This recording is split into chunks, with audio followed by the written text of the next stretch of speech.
தான் இருக்கு. அந்த ரூல்ஸை நாம மதிச்சாதான் நாம முதல்ல சேஃபா இருக்க முடியும். நாம விரும்புற இந்த ஆதர்ச கதாநாயகனை ஏதாவது ஒரு பதவி கொண்டு போய் உட்கார வைக்கணும்னு நீங்க நினைச்சீங்கன்னா நீங்க செய்யக்கூடிய மிகப்பெரிய பங்களிப்பு தயவு செய்து ரூல்ஸை இனிமேலாவது ஃபாலோ பண்ணுங்க. இனிமேலும் அவர் மீட்டிங் வந்தாருன்னா திரும்ப இதே மாதிரி போராட்டம் எல்லாம் பண்ணோம்னா அவர் எப்படி திரும்ப திரும்ப மீட்டிங் நடத்தும், இதே மாதிரி பிரச்சனை திரும்ப வராதுன்னு உத்தரவாதம் கொடுக்கணும் தானே. அப்ப பொதுமக்களோட பங்கு என்ன இதுல? குழந்தைகள், சிறுவர்கள் அதுக்கு தனித்தனியா வேணா நம்ம அவர்கிட்ட சொல்லி சட்ட குழந்தைகளுக்காக ஒரு தடவை வாங்க, கர்ப்பிணி பெண்களுக்காக ஒரு தடவை வாங்க, பெண்களுக்காக ஒரு தடவை வாங்க அப்படின்னு நம்ம பிரிச்சுக்கலாம்.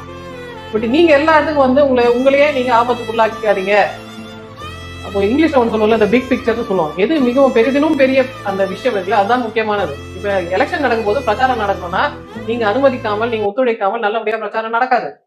நீங்க உங்களோட தனிப்பட்ட சந்தோஷத்துக்காக அந்த பிரச்சாரத்தை கெடுத்துடக் கூடாது இல்லையா? அதனால பெண்கள், முதியவர்கள், கர்ப்பிணி பெண்கள், சிறியவர்கள், 12 வயசு கம்மியா இருக்கிற குழந்தைகள் தயவு செய்து இந்த மாதிரி, இவர் மட்டும் இல்ல, எந்த அரசியல்வாதி இந்த மாதிரி மாநாடோ இல்ல இந்த மாதிரி ரோட் ஷோவோ நடத்தினா தயவு செய்து நீங்க அங்க போகாதீங்க.